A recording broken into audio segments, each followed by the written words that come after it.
Good evening. I really hope this finds everybody well. It's a Sunday night. I had a couple videos I wanted to get through, the things I wanted to put out there. Not much going on. I'm just working. Got to church today. Went to a church I haven't been to in a long time. And you know what? It was great to be there. Great to see everybody. But when yours truly is one of the youngest people in the church, I'm not exaggerating.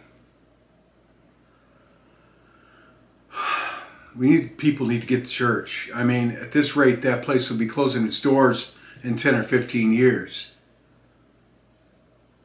So, that was kind of shocking. I haven't been in that church in a few years.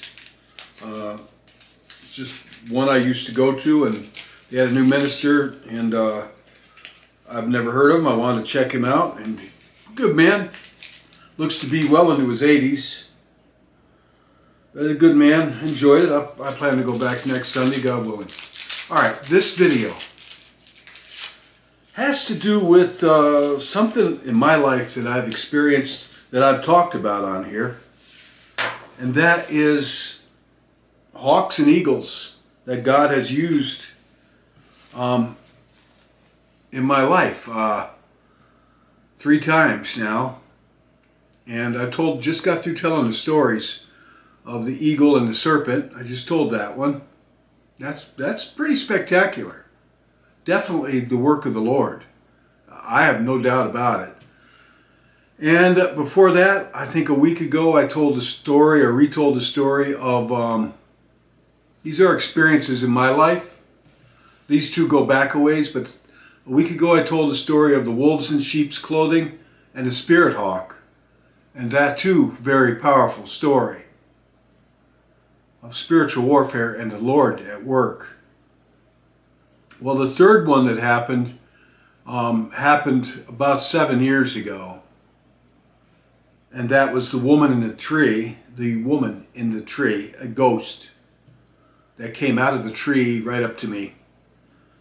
And in the same place, a pure white hawk or eagle, large bird of prey, that came up to me in this same area and acted very unnatural following me. Definitely something supernatural, both times, all 3 of these. So I told the one a week ago, retold it again, the full thing, wolves in sheep's clothing and the spirit hawk. And I just told, a couple nights ago, I retold the eagle and the serpent, witness to spiritual warfare. And the third one, dealing with a bird of prey, I've told that before, but I'm going to tell it briefly as possible right now. I tell it in more detail a couple of times, so you've heard this one. I'm going to tell this one briefly, but then I'm going to go into why God used hawks and eagles in why I saw these. Why? It's highly, to me, I'm not making any of this up. So there's something to it. I don't know what it is. I wish I did. But this is kind of opening this up. Because it occurred to me that God has used birds of prey, hawks and eagles, in his spiritual warfare against, with me. You've heard the stories. So the third one that happened 7 years ago, maybe 8 now. It doesn't seem like it. Not far from here, the woman in the tree, I'm going to tell it real briefly because I'm pretty sure all of you have heard it. I've told it on this channel twice. But there was an area by where I lived about 5 miles from here on a hillside in a very rural location that a friend of mine and me, we'd seen a white apparition on that hillside, either standing in the road or off to the shoulder of it. Amy, we both saw an apparition, but it just looked like kind of a white, cloudy, human-shaped figure. And I, by myself, once saw in the same spot a white, cloudy, human-shaped figure stroll from one side of the road, crossed right in front of me, and kept walking, arms and legs, you know, you could see it quite clearly. Kept walking and went right into the forest to the right. So it crossed in front of me and went into the woods to the right. And after, in this same place, about a year after all this, or 2 years after seeing all this stuff, I saw in a tree up to my left, coming down this hill, going slow, and I'm the only car on the road. This is this is a back road, off of a back road, off of a back road. It was a very rural place. There's no traffic, just me. I'm going about 30 miles an hour, broad daylight. It was autumn time, there weren't any leaves on the trees, I remember that. And there wasn't any snow on the ground either yet. But it was probably like November-ish, I guess. Or either that or it was early spring. But I remember the trees were bare and the ground was bare. So it was either autumn or early spring. I believe it was autumn. I'm not sure, but I saw a large white, something really large, white, up in the top of a tree. About as big as a van. And I wasn't thinking ghosts, I was just wondering what it is and how it got up there. And I'm looking at it, I'm driving towards it, going about 30 miles an hour in my car. I'm alone in the car.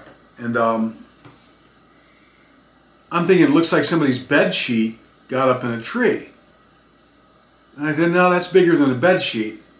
Only thing I could think of was like a painter's tarp, you know, because I had a painter's tarp that would just about cover a room on the floor. You know, I call it a painter's tarp, but it was white. It was like giant. That's somebody's painter's tarp? And I'm getting up, I'm driving real slow looking, wondering how, there wasn't any wind. We didn't have any windstorms, and there weren't any houses. There was no explanation for it, so I'm wondering, what is that? And I'm getting closer to it in my car, and I slow down, and it comes down out of the tree. And if I'm driving, it didn't tumble. It just came down straight like this. Not tumbling like something blown with the wind. It just descended slowly. And I stopped my car and looked at it, and it was a woman in white, some kind of white gown. Pretty wild looking. And I stopped my car in the middle of the road, and I was shocked, and she came right up to my window and stared in at me wide-eyed. And I always said it was an Indian woman because after all this happened, a friend of mine whose grandfather lived in that area, and this guy must be going back some years because this guy was about my age, and he said his grandfather told him that the Indians buried their dead there. And this was, I didn't tell him anything about this. Nothing. I said, really? Because I lived there. I lived there. He said, yeah, my grandfather always told me that the Indians buried their dead there. And if you ever wanted to get a deer, like you're deer hunting, and you couldn't get one anywhere else, his grandfather told him, go there and they will gift you a deer. You will always get a deer there. You know, these are rural people, hunters. And I said, well, and I told him this story, and he's like, really liked it. He said he wasn't surprised.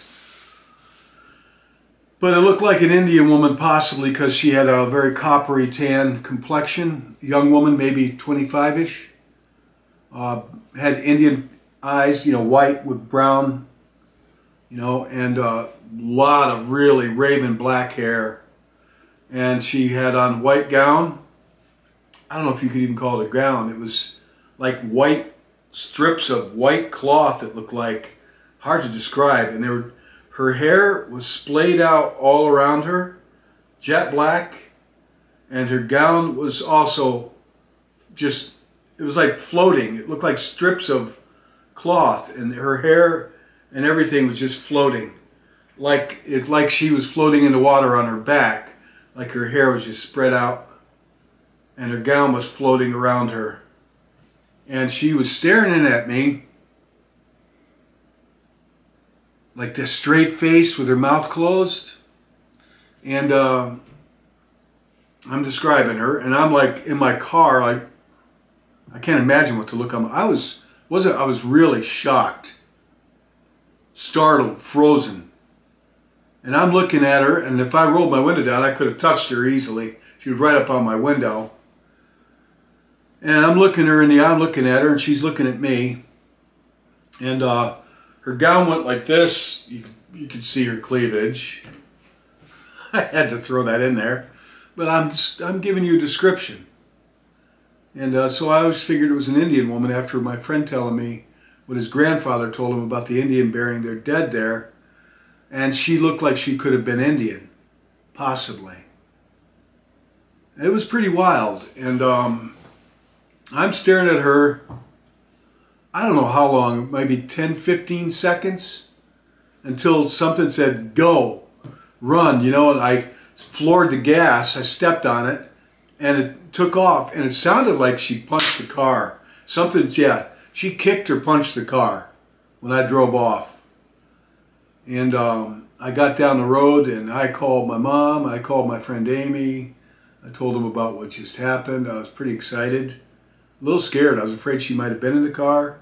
My mom and Amy prayed for me, spiritual protection. I didn't feel threatened by her. And I wouldn't say she looked frightening either. She looks like a spirit. Her face was, she was very, there was no emotion other than she was really wide-eyed staring in at me. But I didn't pick up anger or anything like that. So I kind of avoided that hillside for a while. And, you know, I went around the long way to get to my house, where the short way is just drive up that hillside, and there my place is, set back in the woods, which was haunted as all heck. That's another story. That whole little area was. Probably still is. I don't know if just me bringing it out or what. So about 2 weeks later, I finally drove back up that hill for the first time since I encountered that woman. And I'll always wonder who she was and what she wanted with me. Honestly. But in the same place where she was on this side of the road, on the other side of the road, the same spot, I'm driving up. There's still no leaves on the trees. And there's a large white hawk, or an eagle or a hawk, but pure white, perched on a limb by the roadside, right in the same spot across the street. And I mean, it really stood out. And you don't drive fast. I'm like going like 25 or 30 up this hill. And it really stood out. And I've never seen there are no albino hawks or eagles in northern United States.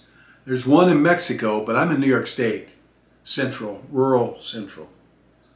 So I saw this, and I had my phone next to me on the seat. And I knew it wasn't natural, and I drove up to it like I did with the woman in the tree and slowed down looking at this giant white, pure white hawk. It's what it looked like, or an eagle, I couldn't tell you which.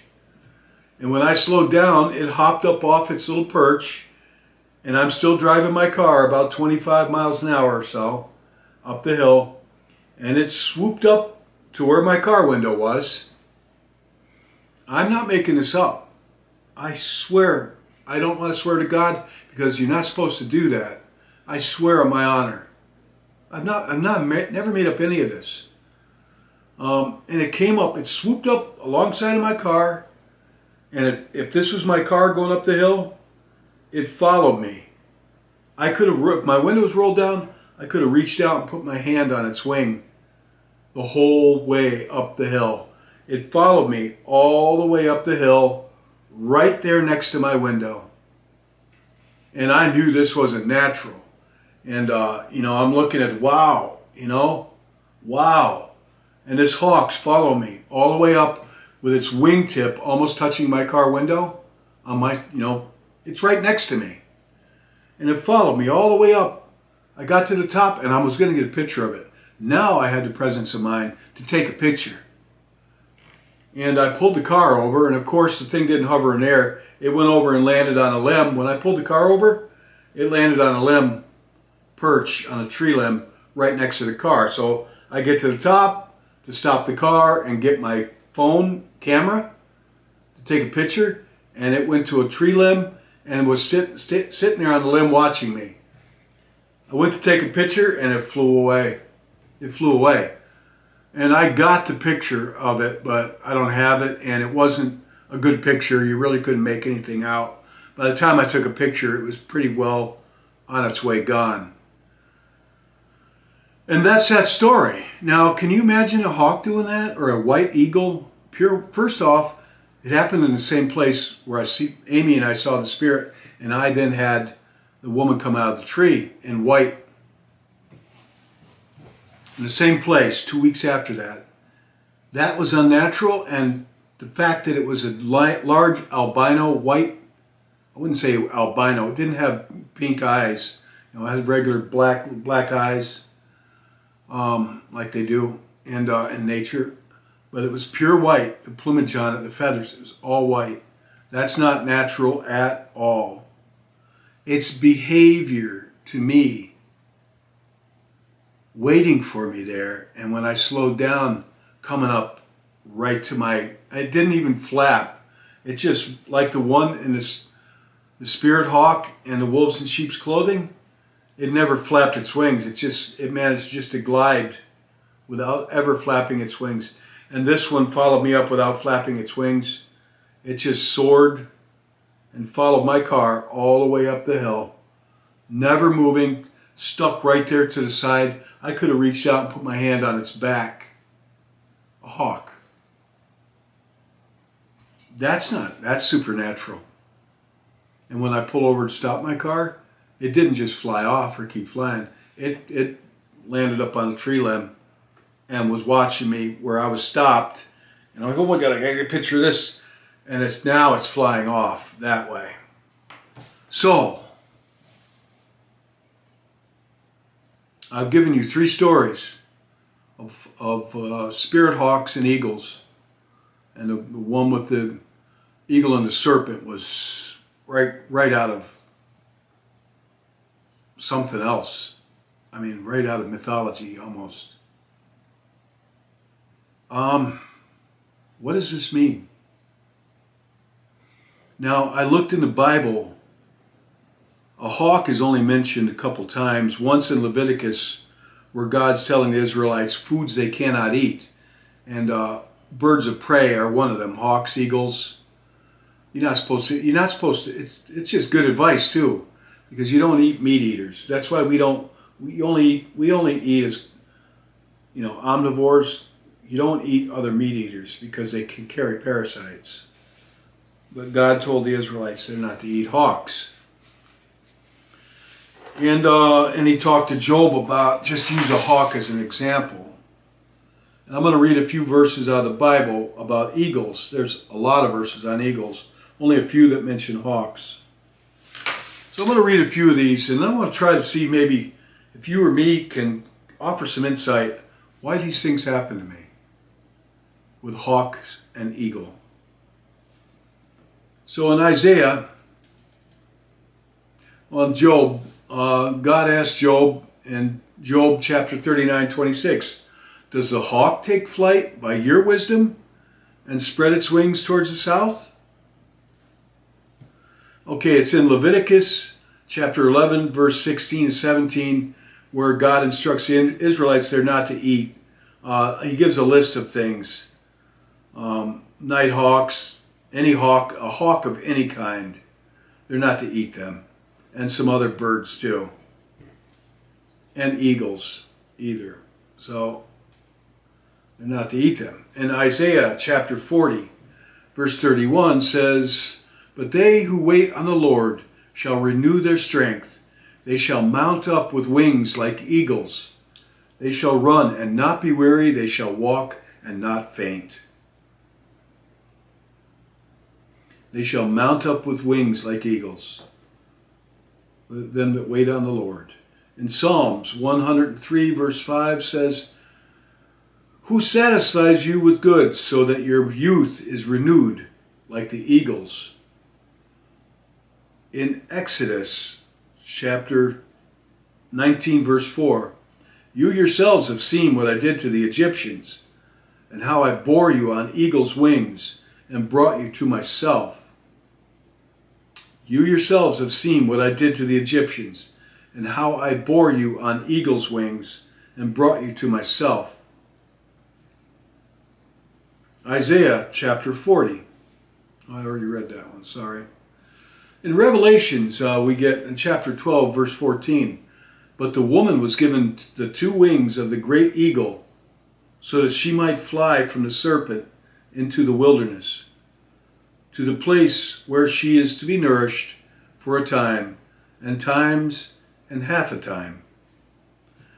That's Revelation chapter 12, verse 14. Proverbs 23, verse 5. When your eyes light on it, it is gone. For one shall fly swiftly like an eagle and spread his wings against Moab. Sorry, I got that. I mixed that up with a... Erase that. I just went into the other verse. Proverbs, Proverbs 23, verse 5. When your eyes light upon it, it is gone. For suddenly it sprouts wings, flying like an eagle towards heaven. That sounds like the one I told a few nights ago with the eagle and the serpent. That when it had the serpent and it was flying back up the way it came with the serpent, trying vainly to strike it, it vanished. I couldn't see it. It was gone. Jeremiah 48, verse 40. For thus says the Lord, behold, one shall fly swiftly like an eagle and spread his wings against Moab.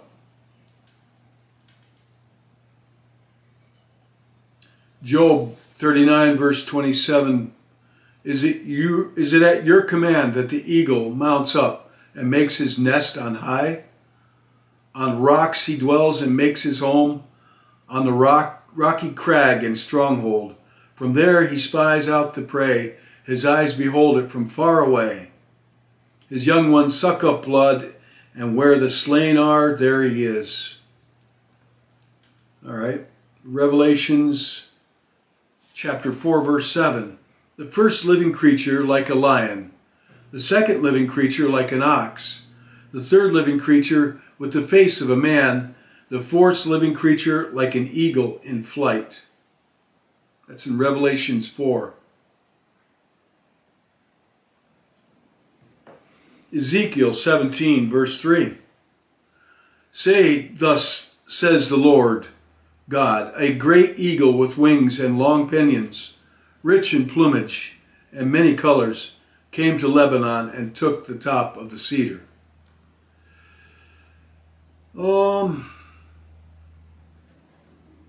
Ezekiel chapter 1, verse 10. As for the likeness of their faces, each had a human face. The four had the face of a lion on the right side, the four had the face of an ox on the left side, and the four had the face of an eagle. I'm not sure what that means. There's quite a few here.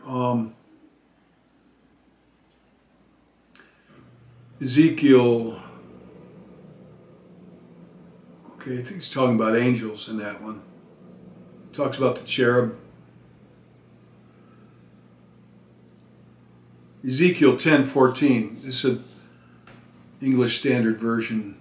And everyone had four faces. The first face was the face of the cherub. The second face was a human face. And the third, the face of a lion. And the fourth, the face of an eagle. So I'm to understand that these angels have four faces, or four, and one of them is an eagle. So maybe these were angels. I believe it. I don't know. And Revelations chapter 8, last one I'm going to read. There are plenty of them. Chapter 8, verse 13 in Revelations. Then I looked, and I heard an eagle crying with a loud voice, as it flew directly overhead. Woe, woe, woe to those who dwell on the earth, at the blast of the other trumpets that the three angels are about to blow. An eagle the messenger of God. Revelations chapter 8, verse 13. Then I looked, and I heard an eagle crying with a loud voice as it flew directly overhead. Woe, woe, woe to those who dwell on the earth, at the blast of the other trumpets that the three angels are about to blow.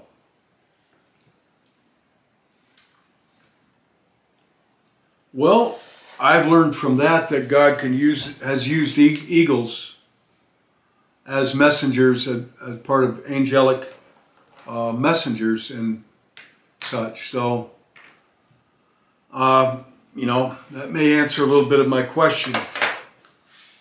But I've wondered why God has used eagles and hawks.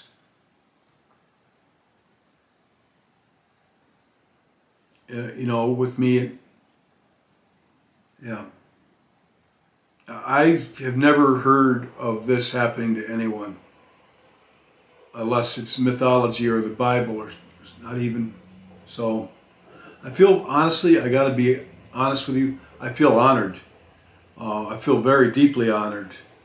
Humbly so, but honored. Humbly honored. That God would manifest to me in many ways, but He's used eagle and hawks 3 times, as I've told you. So I guess that's it. If any of you have any insight on that, I'd like to hear it. I can't figure it out. I don't know if I need to figure it out, honestly. But wouldn't you wonder if these things happen to you? I'm wondering. Someday I will know, in this life or at the one to come.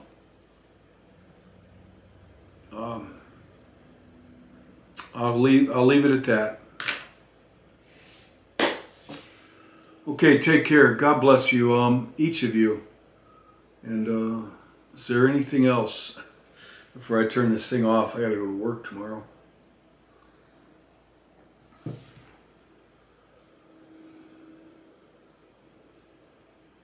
I don't know. I don't know why these things have happened to me. 2 back when I was about 30 years old, and 1 much more recently. I feel honored, but I also feel mystified. And there's stories that anybody that believes these, thank you. Because I know a few people don't believe these at all when I tell them, but they're definitely, God is my witness, the truth, and I have not exaggerated at all. I strive to be as accurate as possible. All right, well, the holiday season is upon us, and I'm working on a few pieces of music I hope to present.